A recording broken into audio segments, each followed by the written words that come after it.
Hello, everybody. Welcome to Married at First Sight, season 13, episode Rumors Clap Back. Based on the preview that we saw on reunion day, I'll start with Ryan and Brett. Ryan and Brett, we heard that there's rumor that Brett was dating during the relationship. I'll try and be fast and I'll try and be audible because I know my accent is not so audible to every person. So Brett, from what I heard, some people were saying that she started dating 1 month into the marriage.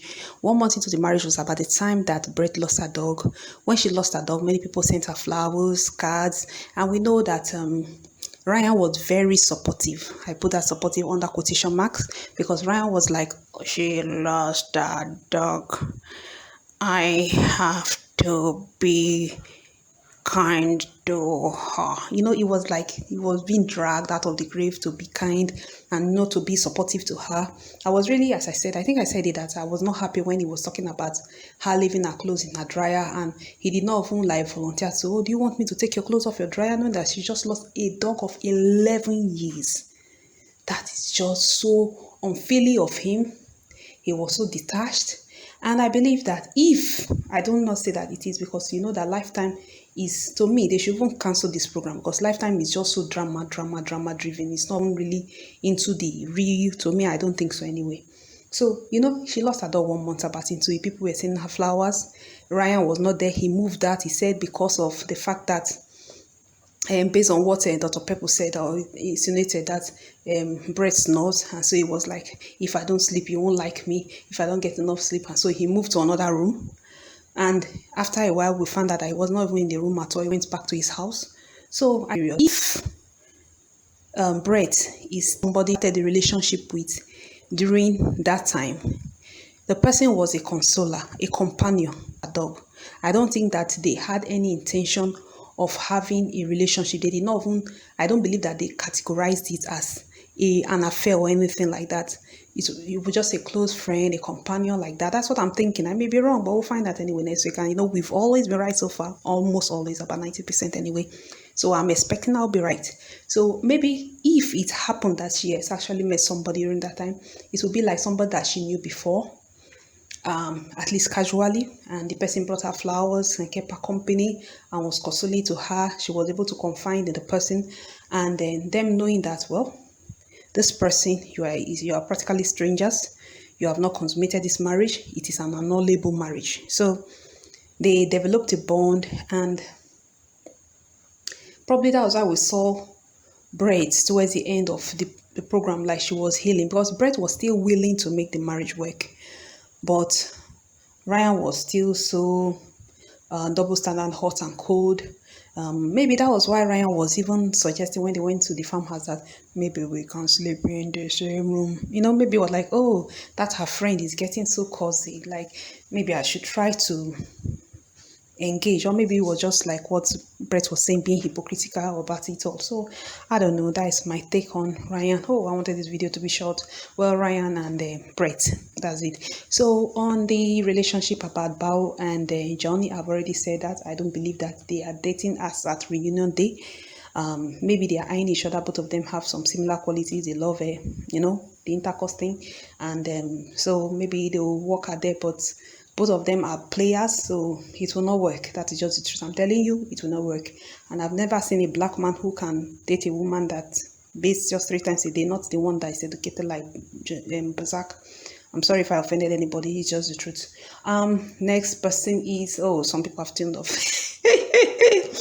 Okay, the next person I want to talk about is yes, I want to speak on Gil and Michaela. If you've tuned off, you missed it. Well, Gil and Michaela, from what I saw, it was so heartbreaking in a way. You see, Gil, I've said it in my last preview that one of the things I think Gil is afraid of is that he will be forced to make changes at a pace he cannot maintain, or he cannot meet up with that he feels so inadequate in himself because he's trying and it is never good enough. We see that Gil already has birds, BERDS, like Mela said she wanted in a man. And you see him dressing so sharply and stuff like that. And we saw him crying so much. Like, I don't know why he was crying. I don't think it is something that is unrelated to him and Merla, and I don't think it is something of a thing of joy, because you see Merla, her behavior, her countenance, her body language when he was crying, she did not even reach out a hand to like soothe him, console him, you know. There was nothing like that. You remember that picture or video of that girl that sat at the corner of a truck and her brother was crying that he wanted to sit at that position? She was just like, whatever, you know, that detached look. That was what Mela was giving to Gil in that sneak peek I saw of the preview. So I think things are not going well. So maybe that was why she decided to go sell her wedding gown after all.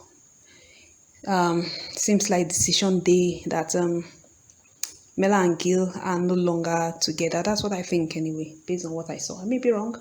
I'll be happy to be wrong. Very happy to be wrong, because of course I feel like after going through all this process, it is the hope that indeed you'll find somebody loving. But one thing, one word of advice, or I'll give to everyone, and even Mela and Gil, is that, you know, when Gil was asked, what do you want? He kept using that word beautiful, beautiful. I remember many people were so pissed off with him using beautiful, beautiful. And there's nothing wrong with asking for something that you want. And he got beautiful.